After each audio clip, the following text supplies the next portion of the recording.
Hi, I'm Alex. I work at Hylé, the lean blockchain for approvable applications.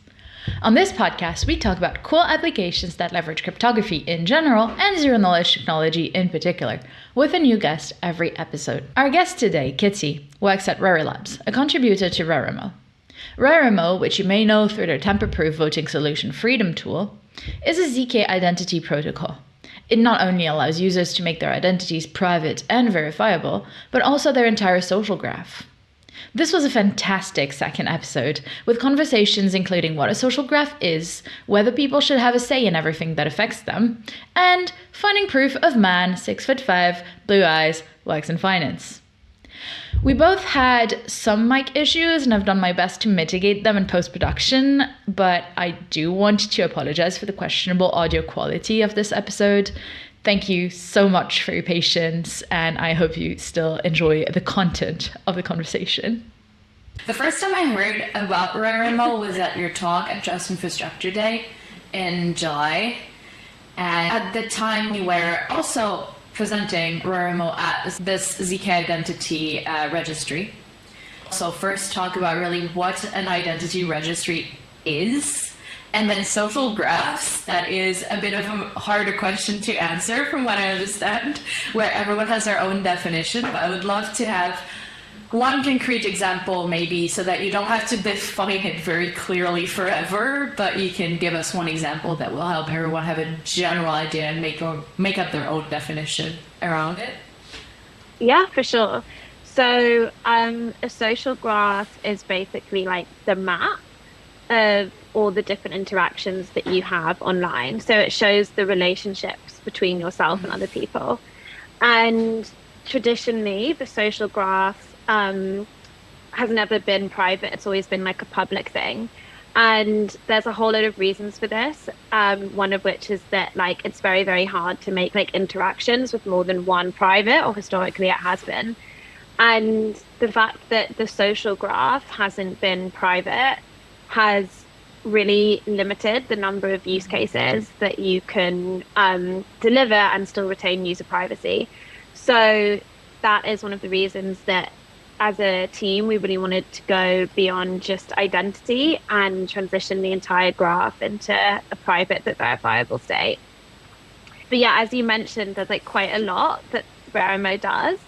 And the social graph is almost like I wouldn't say it's like a secondary layer because it's less important, but I think to like really understand what Rarimo is and what it does and what it offers and how it's different, it makes more sense to look at our passport infrastructure and our kind of more accessible like identity infrastructure.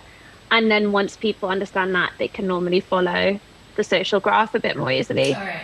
So what you start with really is this passport where you scan your passport and you can generate a proof that you have a passport of a certain nationality. Is that right? Is there more information that you parse or that you use currently, or do you only use this piece of information?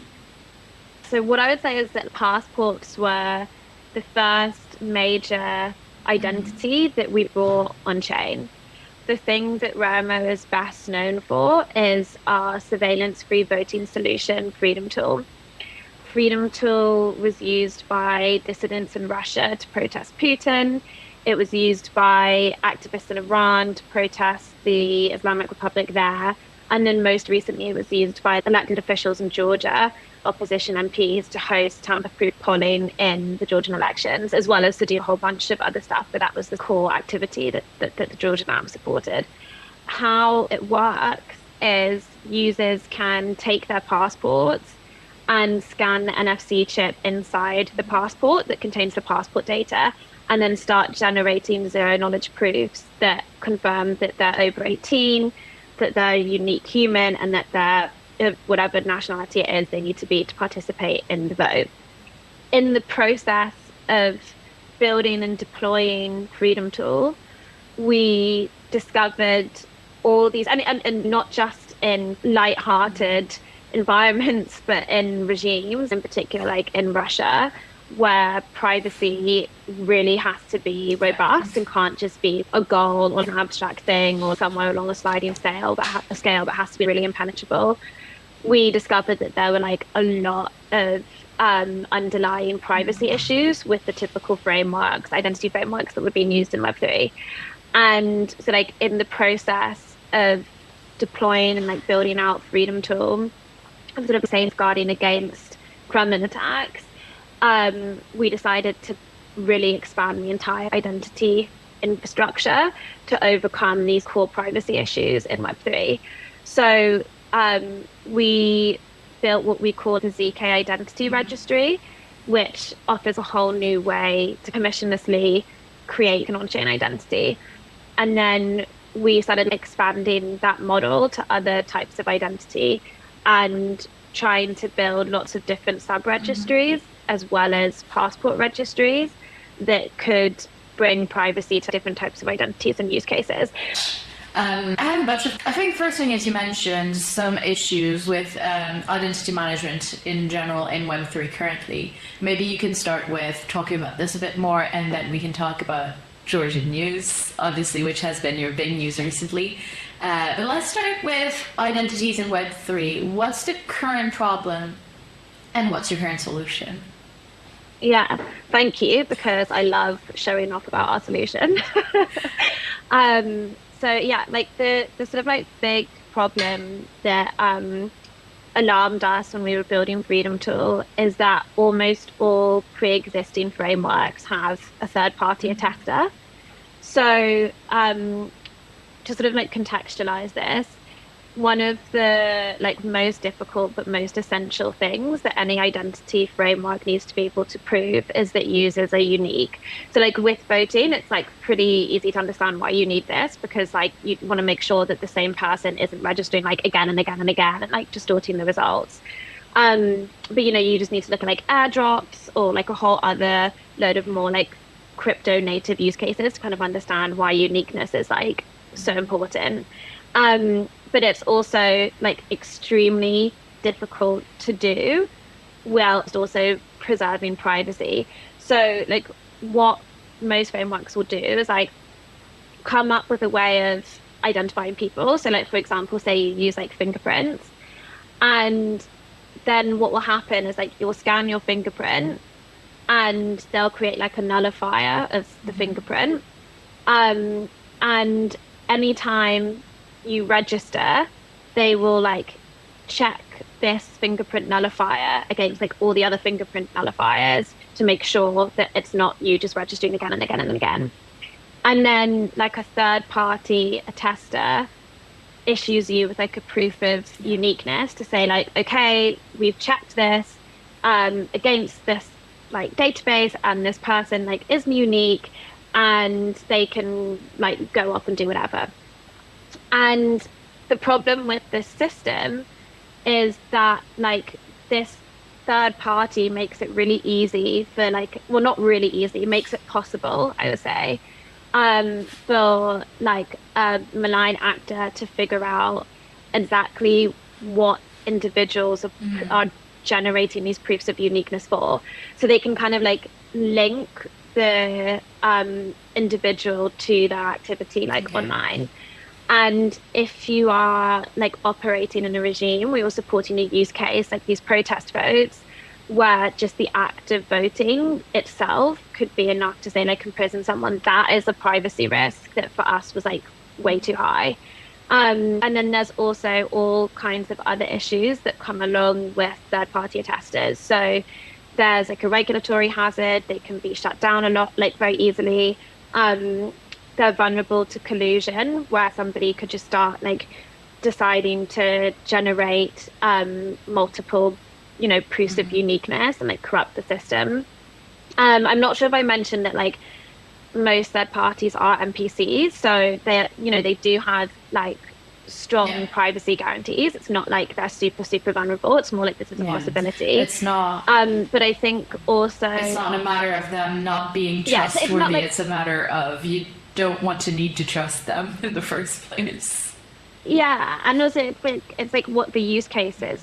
You know, it's like these guarantees in this system are like perfectly suitable for some use cases, but not all. And if you are like a privacy maxi, then like you would want an alternative model. And the other sort of like ideological problem, or not even ideological, because actually it does like affect things further down the line, is that like anything with a third party attester, even if it's an NPC, is not truly permissionless. Like as a user, you're still going and like having to ask a third party to like issue you with your identity and be like, hey, please, can you like prove my uniqueness? And like ideally we want to move away from that and create a system where users have like optimal agency and can like issue their own identities and aren't having to like send these requests. And I think like we're in a very like nascent and early stage with decentralized identity. So all of those like problems that I just listed are only the ones that are like most visible now. But if we start building on this infrastructure where there isn't permissionlessness and there isn't like the optimal amount of privacy like built in from the very beginning, then it's likely we'll see all sorts of like additional problems unfold that aren't even like visible or predictable now. But Rarimo has saved the day. So when we kind of like encountered this problem, like was we're building Freedom Tool, we decided to build like a fully permissionless system where users can self-issue their identities. And we call this like the ZK identity registry. So what happens is like when you scan your passport, the nullifier of the passport gets published on chain, and all your like private personal data like stays in a kind of private wallet on your device. And anytime you want to prove your uniqueness, instead of like requesting a third party to like issue this proof of uniqueness, you yourself can generate a proof of inclusion in this on-chain registry. And that does like two things. It gets rid of these like third-party attesters. And getting rid of the third-party attesters, it does two things more specifically. So like the first thing is it makes it impossible to link what action an individual is taking like to that person. So even in like the absolute worst case scenario where say someone like stole your passport or like got a hold of your passport keys, the most they would ever be able to confirm is that you're registered like in the registry. They would never be able to figure out like what you use that, if it was like for voting or if you're like just collecting meme coins or like whatever it is. And the second like really exciting and like great feature about this is of course that it's self-issued. So you're like not having to go and ask someone to generate your identity. It's really decentralized and like in the user's hands. So that was the solution that we came up with, and it's like really proud of it. Like I think it will protect people, and it's like infinitely scalable. So we then realized you can issue like a lot of other different identity types in this kind of registry. So the passport registry is just like the first sub-registry, and then we'll build out like a load of other different registry types. So we have this like ZK reputation sub-registry, which is where kind of social graph will live. I was wondering what were some difficulties that you ran into while building Rarimo? What were some things that either you haven't solved yet or you have solved, but at the beginning you thought you were never going to be able to solve them?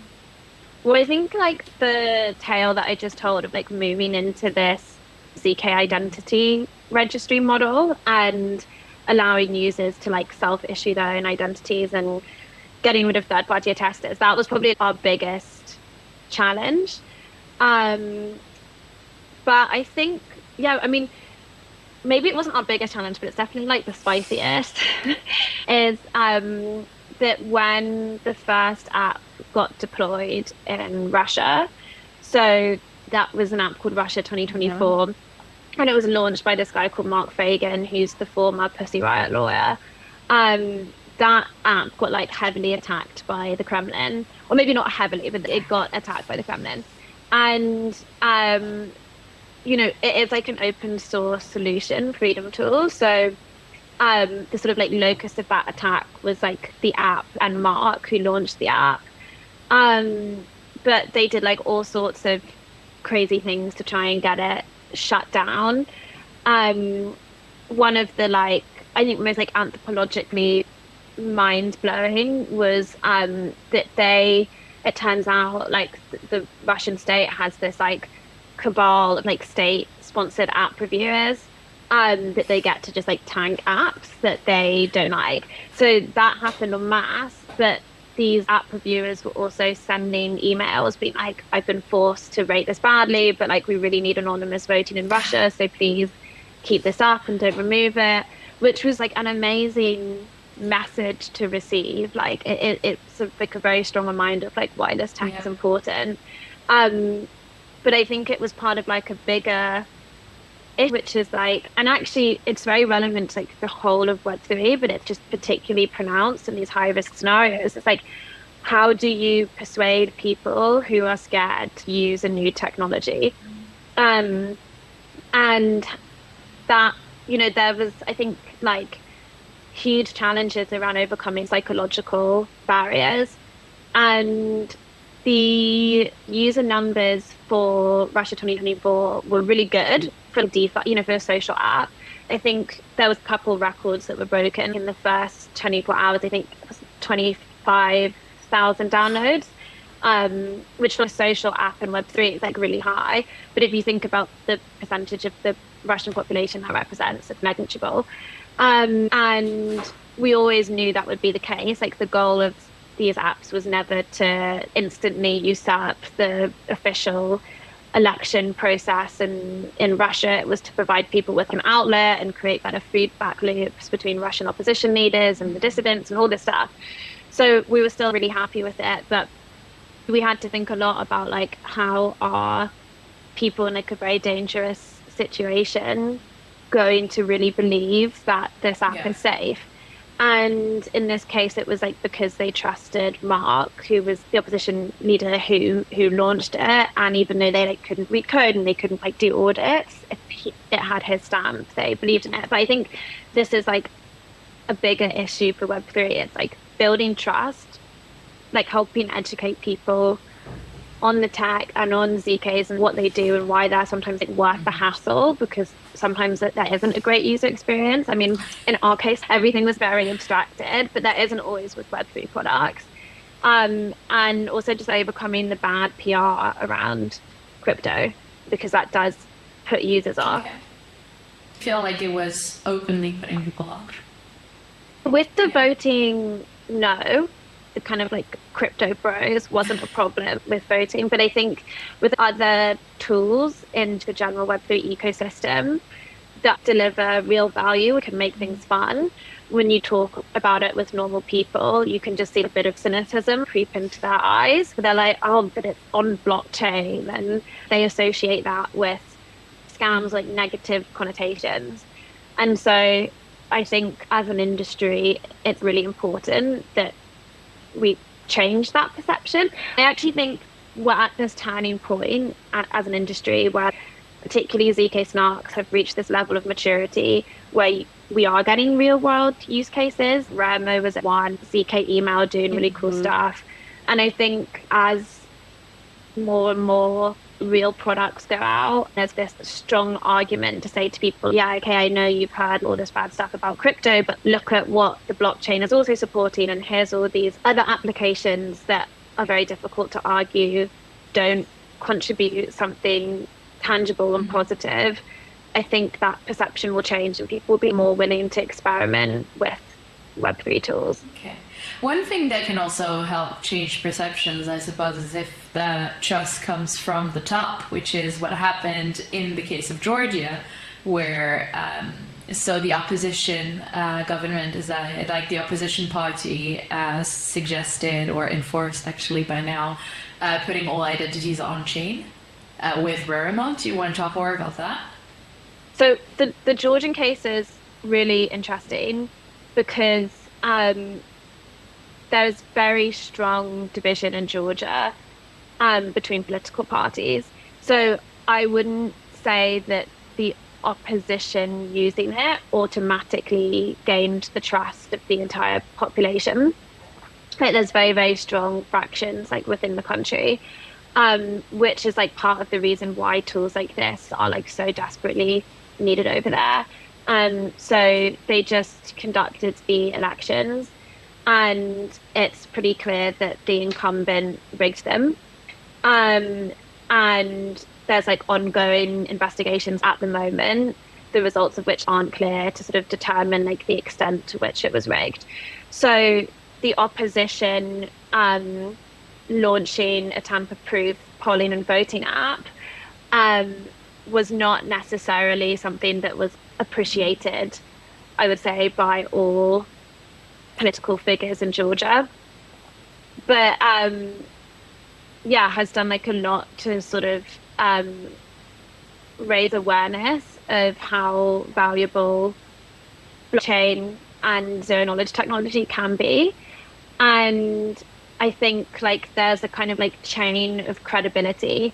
So part of the reason that these Georgian MPs were persuaded to use Freedom Tool and experiment with this quite novel tech is because they had seen the success of the use case in Russia, and they had also seen that it had survived attacks on the Kremlin.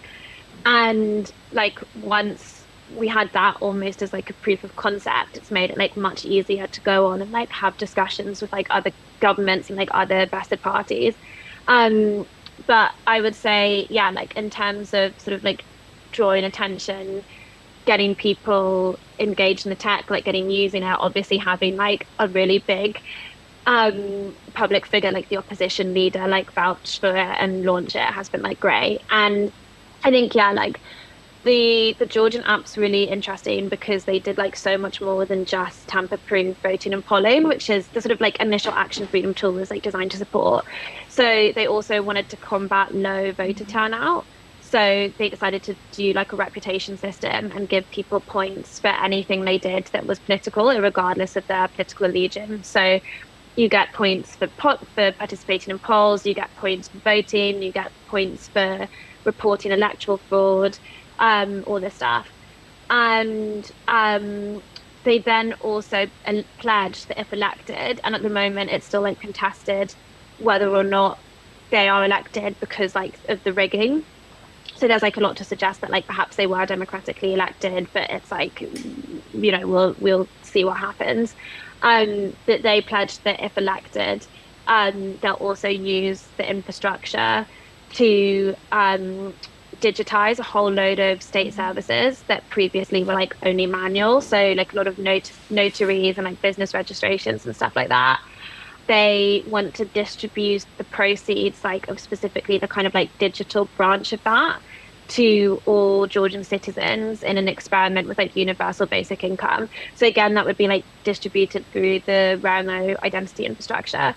And they also wanted to use the voting infrastructure to experiment with a liquid democracy model. So liquid democracy is where you vote not just in presidential elections, but like routinely on like lots of different bits of legislation.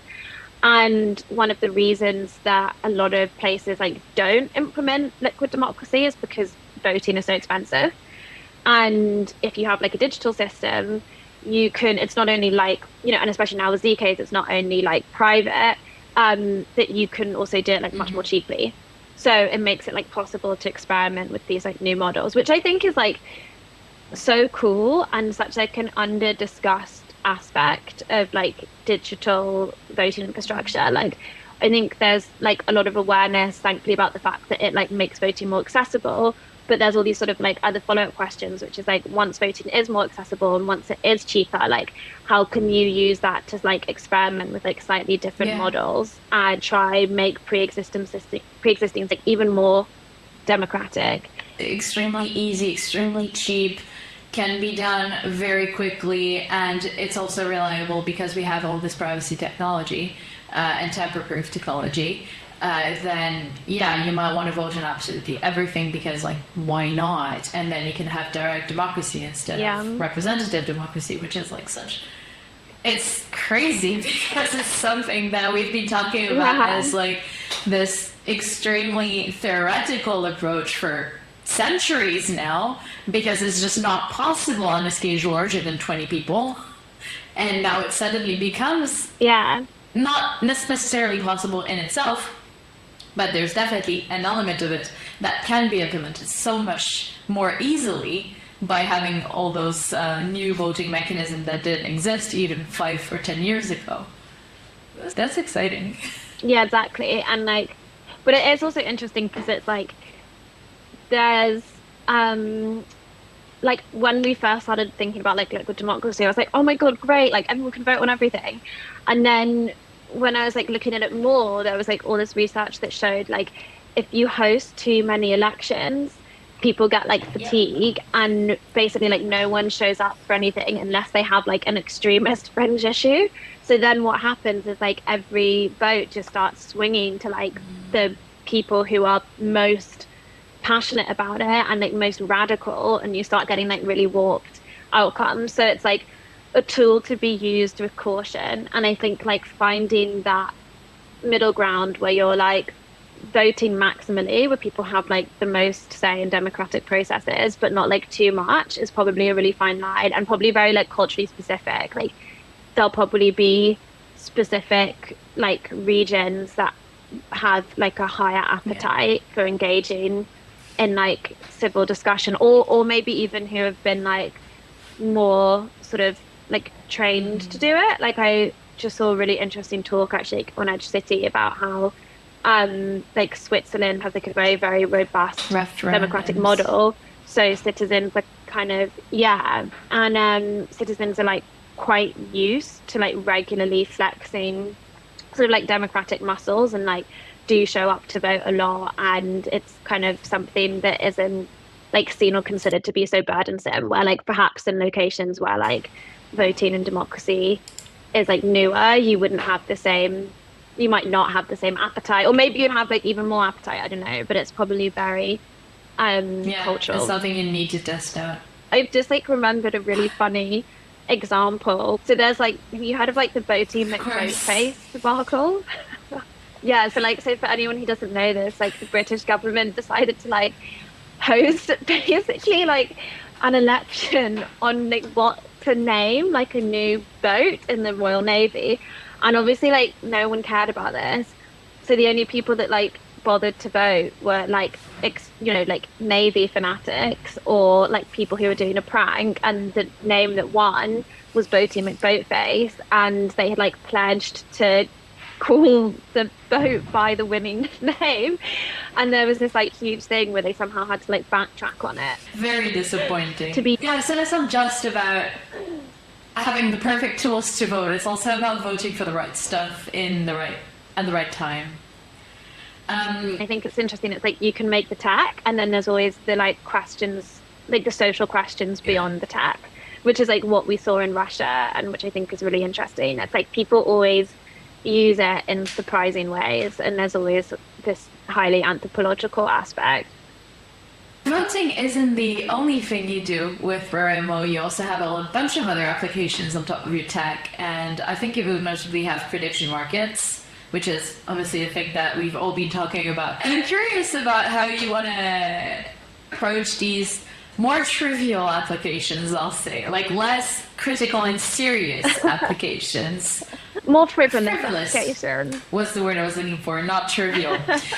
You're using this government identity, because it is still a passport that are issued by governments, and it's this very serious infrastructure, and it allows people to do all kinds of stuff. It's not just about voting, which is extremely important for democracy, but it's also prediction markets. It's also, I do not have a second example, but you definitely have one, right? Yeah, for sure. Well, okay, so like I have so many different points that I want to make. So I think like the first one is like Rarimo is this like super broad infrastructure. So passports were like, as I was saying before, like it's like the first identity that we brought in, but it's not the only one. Like you can definitely build stuff that like doesn't use the passport infrastructure and has like a different type of identity that it wants to leverage. And the prediction markets are more centered around the ZK reputation system. But like to go back to what you were saying about these like frivolous use cases, is like we really want people to come and build frivolous use cases. And I think like if we how to use Web3 to implement as much like social good as possible, voting and stuff like that is like the most like obvious route, and it's like why we did it first. But like we spend most of our lives online, and most of our personal relationships like mediated through digital tools, and most of the communities that we belong to are at least like semi-digital, and making those experiences richer and more human and more connected and less full of misinformation is so critical, just because it increases joy and like alleviate loneliness and all these other things. And so like even these more like fun use cases, I don't necessarily consider them to be like unimportant compared to voting. They're just important in this much more subtle way. And I think in particular with next generation social media apps, I view improving social media feeds and the way people can find information and share information and connect with people to actually be very politically important. Because like, you know, we've seen so many scandals over the years, like like Cambridge Analytica, that show that when we're not in control of our personal data on social apps, it's really easy to manipulate populations and toy around with democratic systems. To go to prediction markets, which is quite relevant to this, because there's this argument that prediction markets are a mechanism for generating and measuring truth. We had two different prediction markets that wanted to build on top of Rarimo and use the reputation system to basically allow the market to become more than just a platform, but robust form of social media. So this one that we have launching, actually might be launching tomorrow. It's launching very soon, like this week. So it will have very recently launched when this video comes out. Yes, and like you can, if it hasn't launched, it's not a problem. Like it's not like a secret launch, you know. But like they wanted to build basically like a Reddit style social media feed beneath each market, and like incentivize users to like actually discuss the things that they're like betting on and debate them and like share information around it and have like a rich conversation, so that like they're not just like and predicting, they're like, you know, sharing their views, creating like a really interesting discussion, providing like better kind of like sentiment feedback. And that prediction market is actually like Web3 specific. So like their hope is that like communities will debate like goings on in Web3. Like normally prediction markets are like political, but this is actually like apolitical. And also like uses the identity component to allow people to like segment market. So like you might be like, I don't know, I want like only people who have engaged with like this ecosystem to be able to bet on this market, and then you can get like more precise results. But we also had like another prediction market that was on the Georgian elections and like Georgian politics, and it was only available to people who had used the Georgian voting app. So that was the kind of like reputation system that they leveraged, which was like a really interesting move, because it was like basically them saying, oh, and then they also asked for passport and ID verification. So they were saying like, we not only want Georgians, but we only want like politically active Georgians, and that's like the data that we're seeking. So that's sort of like what they use Rarimo for. And I think like in general, not to ramble, but like one of the properties of ZKs that gets talked about is not just like privacy, but having these like really granular filters that you can see these markets like trying to use, that can really be applied like across the board, where you're like, okay, I want to make like a chat group or like even like a dating app or whatever it is that is closed, unless you can confirm that you've like achieved these things or have these like characteristics. And so you kind of like combine the universality where it's not just like friends of friends without having them be like completely porous and just like flooded by everyone. And I think like that is really valuable because most online spaces now feel like completely oversaturated. And a lot of people are like actually looking to connect with like very specific types of subcultures or have very like specific types of discussions, and now it's very difficult to like find spaces for that and not have it be just like overrun or bottled or infiltrated. On-chain identity, you've just been talking about it a lot and use cases that you want to see, which is great. I'm wondering in general, what do you think the future of on-chain identity is? Okay, so a couple things. I think like the thing that we really need to do to like make on-chain identity feasible is like introduce privacy elements, which of course is what I was focused on. But you know, it's this like core argument of like you don't want to basically just be like effectively like digitally naked and have everyone see like what you're doing the whole time. So these identity solutions will only scale like if we can really embed privacy in like at the core. But I think like as we do that, and we are like starting to see huge like breakthroughs with this, I'm really interested in the like socials vertical. Like I think there's like a lot of emphasis on like how identity will be used for like verification and in particular like KYC. And like personally, I'm really like not excited about the KYC vertical. So this is like a controversial view. Like I recently tweeted about this and it like descended into like quite extreme debate. But like I think it's important to like advocate for like better privacy laws around like KYC. But basically at the moment, like ZK solutions are not compliant with KYC. So like there's too many, like basically there's like a law that like the provider like has to be able to access that data. So building for like KYC verification at the moment is like a massive dead end. And like verification is important, like other forms of verification, like being able to prove you're human, being able to prove you're unique, like being able to prove your nationality. I think these things are like really important, and I'm really like excited that so many projects are like pushing that forward. But I think the sort of like neglected vertical that's really exciting is the socials vertical and social apps, like new forms of social media, creating like dark forests. So these sort of like spaces where people can go and actually be like isolated from the mainstream. Yeah, and also it's like quite interesting because with like ZK reputation, you can introduce like anonymity and accountability into these spaces.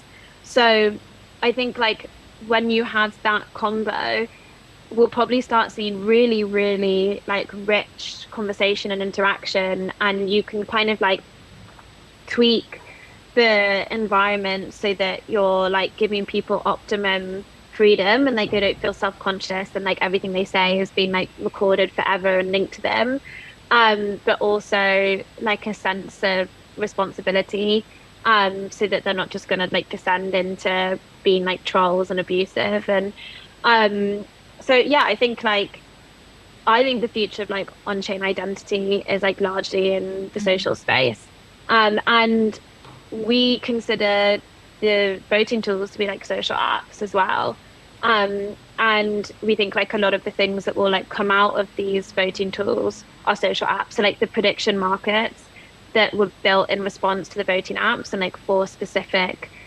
citizens, like those are social apps, like can be seen as social apps, especially if they have like feeds and like chat going on beneath them. We've been looking at creating different types of like messaging and like forums specifically for people who have used the apps, which would make it like easier for dissidents to coordinate and organize, like stuff like that. But like you said, like there's all this space just for apps that are just like really fun, and yeah, like sort of like crazy dating apps and like weird stuff that I can't even like envision that will surprise us. I'm so glad that you talked about dating apps, because my last question is that last summer at the offices of our friends from Astic, there was this joke. There was this joke about 6'5", blue eyes, working in finance. How do you ZK prove that? How do we find someone? I'm very glad that you're ending on this, because this is like the most important question that has been asked, is like, how do we verify the men in finance who are 6'5" with the blue eyes? I don't know. So also something that's really funny about this is like there was like a huge brainstorm around this at the Trust Infrastructure Day at Aztec. It was like loads of these amazing minds who were like all crowded around this whiteboard, like fretting and being like, but how do we get the blue eyes, to verify the blue eyes? Which sort of like leads on to the more like technical point, which is like, I don't know if it would probably be like a stretch too far to say Rarimo's infrastructure can fix this problem, because one of the biggest issues that we had is like finding source documents that you can even use to like attest to these different features.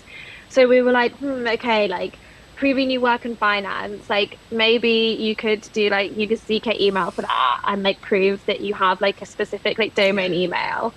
And then we were like, okay, but 6'5", blue eyes, like most identity documents like don't have that information in them. So even just like getting the source thing to attest, and then we had like all these like crazy ideas of like, okay, could you get like enough people to like state that you have blue eyes? Add the web of trust to the trust infrastructure. Exactly. And then like so kind of brainstorming these like mad, absurd like secondary platforms for like creating like attestations above this. So basically it's very an unsolved but like urgent challenge. I mean, I think the more interesting like technical challenge is like proving all these different things at once. If there's like different proofs, if we do get the initial attestation of blue eyes. So if anyone out there is listening to this and has solutions and wants to help everyone identify men in finance who are 6'5" with blue eyes, get in touch. So this was a call to action, but we normally end with, if you have a call to action, you can get your call to action and you have a couple of minutes to talk about anything you want to share, either something you want people to do, your next project, news about yourself or your company, a cause that you care about, and so on. I'm going to be very nice here and give you the benefit of this was not a call to action, and you get another call to action if you want to use it. That is very kind. It'd be quite funny that if the plot twist was like, no, that's not call to action. You're allowed. But okay, no, it's my serious call to action. I think I'm going to be like really cheeky and not only do like the second call to action, but like bundle 2 call of actions into like 1 call of action. So I'll be like, check out Rarimo's docs, get acquainted like with the tech, come build all these like next generation social apps that we're like dreaming about. But also, like, as you will see in the docs, this is my way of like cleanly segmenting from one call of action to the other. We have this ZK identity registry, and it has this privacy as network effect model, which I can't remember if I like explicitly mentioned, but you can only see if someone's registered. Okay, so basically you can only see if someone is registered in the system. You can't see what actions they've taken. And so the more people in the system, the harder and harder it becomes to try figure out like what some people might be doing. So say if there were only 2 users and like, you know, 1 app on the system, it'd be pretty easy. You'd be like, okay, I can't see exactly what they're doing, but I can figure it out. And thankfully we do have like lots of users and like lots of different apps and all this stuff. So the like privacy is like relatively robust, but the more apps and the more users like in the platform, the stronger the privacy guarantees. So every time you use Rarimo, you are like adding to the strength of the network, and you're providing like plausible deniability for the most like vulnerable users who might be using the ecosystem to do things like protest and regimes. So my call to action would be to download an app, which is Rarimo's app for just like setting up an identity wallet, the private identity wallet, where you can like store your, you know, like privately store your passport data and then just start generating ZK proofs, passport ZK proofs for like any app that wants them. And that would be my call to action, is like download that app, check it out just because it's interesting, and like if you have a chance to use it, because you will be contributing plausible deniability for everyone in the network. And if you need identity verification of an app, also, integrate. Use So yeah, that's my call to action: is everyone come into our ecosystem. Everyone use Rarimo, and everyone who can build apps on Rarimo. Exactly, that is my call to action, and it will not only be like technically fantastic; it will be a social good. So I hope that motivates you. Beautiful last words. Thanks for coming on this podcast. I'm so excited for how it's going to turn out. And thank you so much for answering all my questions. I really appreciate it. And see you soon. Thank you so much for having me on. It was a really fun chat. So thank you.